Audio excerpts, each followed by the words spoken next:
Dubai ફરવા ગયેલા ગાંધીનગરના સિનિયર સિટીઝન બર્થડે ગ્રુપના સભ્યો ફસાઈ ગયા છે। 25 ફેબ્રુઆરીએ 30 વડીલો અને મેનેજર દુબઈ પહોંચ્યા હતા। એક સપ્તાહના પ્રવાસ માટે આ તમામ સિનિયર સિટીઝન ગયા હતા।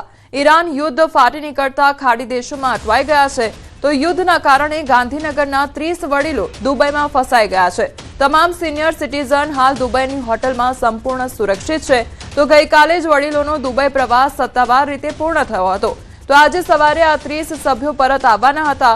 એરપોર્ટ અને એરસ્પેસ બંધ થતા ગાંધીનગરના વડીલો ફસાઈ ગયા છે। ધારાસભ્યને વડીલોને પરત લાવવા માટે રજૂઆત પણ કરવામાં આવી છે। તો ધારાસભ્યે સ્થાનિક તંત્ર સાથે રાખી સરકાર સમક્ષ મદદ પણ માંગી છે।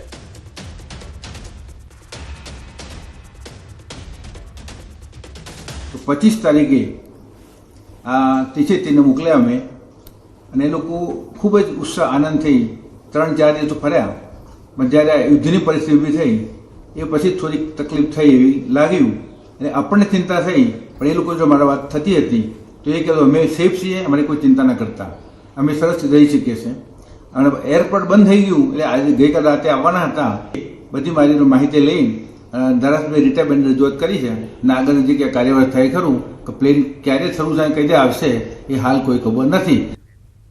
દુબઈમાં છેલ્લા 25 વર્ષથી રહેતા મૌલિક કોન્ટ્રાક્ટર સાથે ન્યૂઝ 18 ગુજરાતીની ખાસ વાતચીત થઈ। વિડીયો કોલના માધ્યમથી થયેલી વાતચીતમાં તેમને જણાવ્યું છે કે ત્યાં પરિસ્થિતિ કાબૂમાં છે અને કોઈ પણ પ્રકારનો ભયનો માહોલ નથી।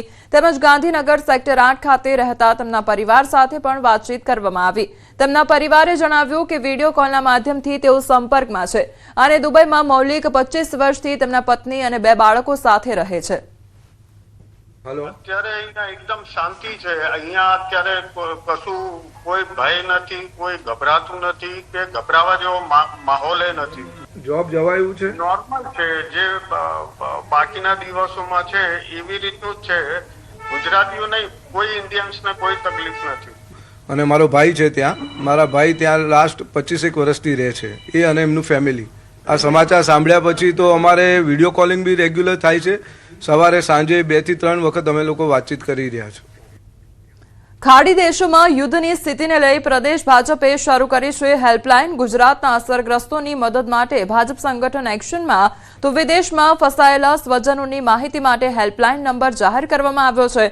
અત્યાર સુધી ફસાયેલા 700 થી વધુ લોકોએ સંપર્ક કર્યો, તો નાગરિકોની માહિતી એકત્ર કરીને વિદેશ મંત્રાલય સુધી પહોંચાડવામાં આવી છે। ભાજપ કાર્યાલય દ્વારા 4 હેલ્પલાઇન નંબર કાર્યરત છે અને યુદ્ધગ્રસ્ત વિસ્તારોમાંથી ગુજરાતીઓને હેમખેમ લાવવા માટે પ્રયાસ કરવામાં આવી રહ્યા છે। પરિવારજનો પોતાના સ્વજનની વિગત નંબર પર નોંધાવી શકાશે। આ વ્યવસ્થા ગોઠવી છે। કુલ મળીને 2 મોબાઈલ નંબર, 2 લેન્ડલાઇન નંબર દ્વારા અમે લોકોના સંપર્કમાં રહીએ છીએ। ગઈકાલે સાંજે 6 વાગ્યાથી આ અમારું કેન્દ્ર ચાલુ થયું છે। લગભગ રાતે 10, 10:30 સુધી આ કેન્દ્ર કાર્યરત હતું। આજે ફરી સવારે એક વખત આ કેન્દ્ર ચાલુ થયું છે અને કુલ મળીને અત્યાર સુધીમાં અલગ અલગ પ્રકારની 29-30 જેવી રજૂઆતો આવી છે।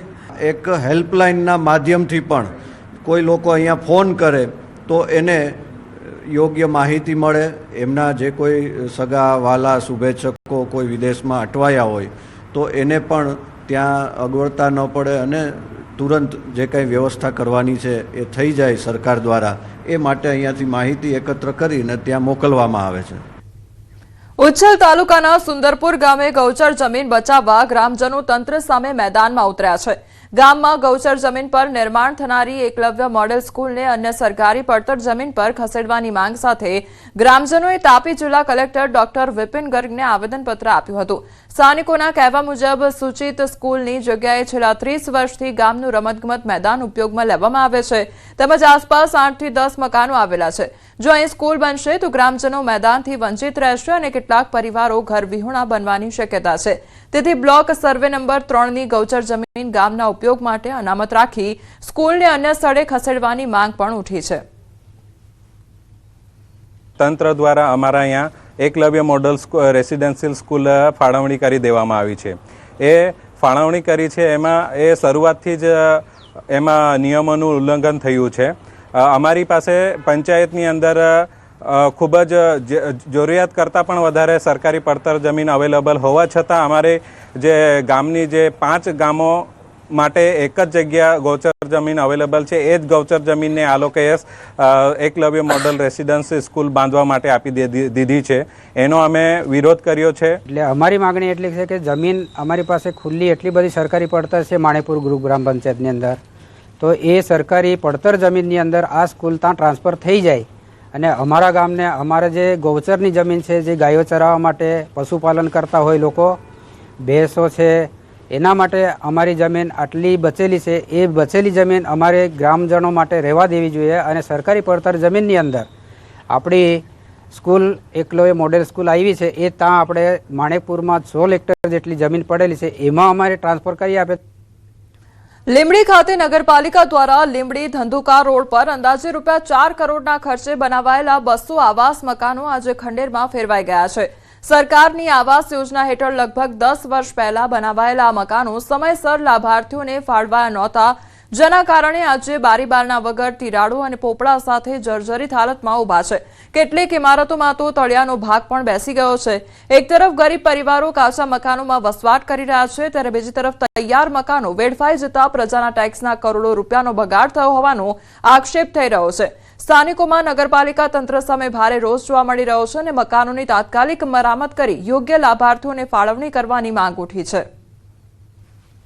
આજે નગરપાલિકાની હદની અંદર પાંદીરા રોડ ઉપર જે આવાસો બનાવવામાં આવ્યા છે, આશરે લગભગ 10 થી 12 વર્ષ પહેલા એનો પાયાનું નિર્માણ થયેલું, પરંતુ એ અત્યારે ખંડેર હાલતમાં છે અને પ્રજા પાસેથી એના પૈસા પણ લઈ લીધેલા છે. જે ફાળો છે એ 55,000 રૂપિયા લીધા છે અને આજની તારીખમાં પ્રજાને કોઈ પણ આવાસ ફાળવામાં નથી આવ્યા અને કોઈને પૈસા પણ પાછા આપવામાં નથી આવ્યા.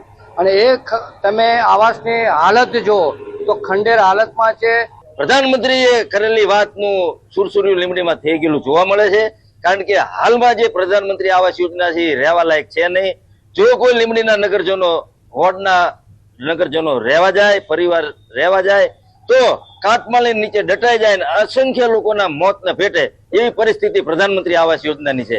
જે તે સમયે આ આવાસોની ફાળવણી ન થતા મકાનોમાં અમુક મરામતની જરૂરિયાત જણાઈ છે. આ બાબતે નિર્ણય કરી અને વડી કચેરીને રિપોર્ટ મોકલી આપવામાં આવેલો છે. આ મકાનોમાં જે સામાન્ય એવા મરામતની જરૂરિયાત જણાઈ છે તે પૂર્ણ કર્યા બાદ અને લાભાર્થીઓને ડ્રો પદ્ધતિથી ફાળવવામાં આવશે. અમદાવાદના નરોડા વિસ્તારમાં જૂની ચલણી નોટો વટાવવાની એક મોટા નેટવર્કનો પર્દાફાશ થયો છે. ભારત સરકાર દ્વારા વર્ષો પહેલા બંધ કરવામાં આવેલી 500 અને 1000ની નોટો હજુ પણ બજારમાં ફરે છે. તે જાણીને પોલીસ પણ દંગ રહી ગઈ છે. નરોડા પોલીસે ગેલેક્સી 4 રસ્તા પાસેથી 89 લાખની રદ થયેલી નોટો સાથે 2 આરોપીની અટકાયત કરી છે, જ્યારે મુખ્ય સૂત્રધાર સહિતના અન્ય આરોપીઓ ફરાર થઈ ગયા છે. આ નોટો ક્યાંથી આવી અને ક્યાં જવાની હતી તે અંગે પોલીસે વધુ તપાસ હાથ ધરી છે. નરોડા ડી સ્ટાફની ટીમને બાતમી આધારે આ એક વેગનાર ગાડીને રોકી, જ્યાં કુલ 89 લાખની જે જૂની ચલણની નોટો હતી, જેમાં 1000ના 4350 નોટો અને 500 રૂપિયાની 9100 નોટો, એમ મળીને કુલ 89 લાખની જે કરન્સી હતી એ કબજે કરવામાં આવી છે. આ બંનેને સેક્શન 35(1) હેઠળ અટક કરીને આગળની તપાસ હાથ ધરી છે. સુરત કોર્ટમાં બિલ્ડર તુષાર ગેલાણી આપઘાત મામલે મહત્વની કાર્યવાહી થઈ છે. આરોપી પૂનમ ભદોરિયાની જામીન અરજી પર બંને પક્ષોની દલીલો પૂર્ણ થઈ. સરકારી વકીલે દલીલ કરી હતી કે પૂનમે ફોન કોલ દ્વારા કથિત સંબંધોની વાતો જાહેર કરવાની ધમકી આપી હતી. પુત્રીના લગ્નના ટાણે બદનામીના ભયથી તુષાર ગેલાણીએ આકસ્મિક પગલું ભર્યું હોવાની દલીલ પણ રજૂ કરવામાં આવી હતી. તમામ દલીલો બાદ કોર્ટ દ્વારા પૂનમ ભદોરિયાની જામીન અરજી રદ કરવામાં આવી છે. સુરતમાં જે તુષાર ગેલાણીનું આત્મહત્યાનું પ્રકરણ હતું, એ કેસમાં તુષાર ગેલાણી તરફે એમની દીકરીઓએ ફરિયાદ નોંધાવી. જામીન અરજીની સુનાવણી વખતે દીકરીઓએ એમના એડવોકેટ શ્રી કલ્પેશભાઈ દેસાઈ મારફતે સોગંદનામું પણ કર્યું. બંને પક્ષોની દલીલ રજૂ કરવામાં આવી સુરતના એડિશનલ સેશન જજ શ્રી જોશી સાહેબની કોર્ટમાં, અને આજે પૂનમ ભદોરિયા આરોપીની જામીન અરજી નામદાર કોર્ટે નામંજૂર કરી છે. પ્રધાનમંત્રી મોદીએ ખાડી દેશોના 2 નેતાઓ સાથે વાતચીત કરી છે. ઓમાનના સુલતાન હેથમ બિન તારીખ સાથે પીએમ મોદીએ ફોન પર ચર્ચા કરી. કુવૈતના ક્રાઉન પ્રિન્સ શેખ સબા સાથે પણ પ્રધાનમંત્રી દ્વારા વાતચીત કરવામાં આવી છે. ચર્ચા દરમિયાન પ્રધાનમંત્રીએ સંબંધિત દેશોમાં થયેલા હુમલા અંગે ચિંતા વ્યક્ત કરી છે. ભારતીય સમુદાયની સુરક્ષા અને કલ્યાણ અંગે પીએમએ સ્થિતિ જાણી છે, તો ખાડી દેશોમાં વસતા ભારતીયોની સલામતી સુનિશ્ચિત કરવા પર ભાર મૂક્યો છે. બંને મહત્વના નેતાઓ સાથે પ્રાદેશિક સ્થિતિ અને શાંતિ મુદ્દે ટેલિફોનિક મંથન કરવામાં આવ્યું છે.